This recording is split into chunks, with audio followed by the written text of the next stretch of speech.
అంటే సాంబార్ వండుదామని చూశాను. సరే అనేసి ముడంకడ బంగాళదుంప మాత్రమే ఉంది, ఇంకేం చేద్దామనేసి ఇది రెండు కలిపి మసాలా కర్రీలాగా వండేసానండి.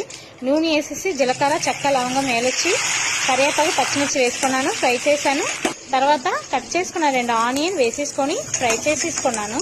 దాని తర్వాత వెంటనే బంగాళదుంప కట్ చేసుకుని ఉంచుకున్నాను కదా, అది వేసుకొని ఫ్రై చేసేసి మూత పెట్టేశాను. 10 మినిట్స్ తర్వాత ఓపెన్ చేసేసి బాగా ఫ్రై చేసేసి ముడంకాడ కట్ చేసుకునేది వేసుకున్నాను, ఫ్రై చేశాను. తర్వాత దాంట్లో కొంచెం టర్మరిక్ వేసేసుకున్నాను, ఫ్రై చేశాను. ఫ్రై చేసేసి తర్వాత మూత పెట్టేశాను.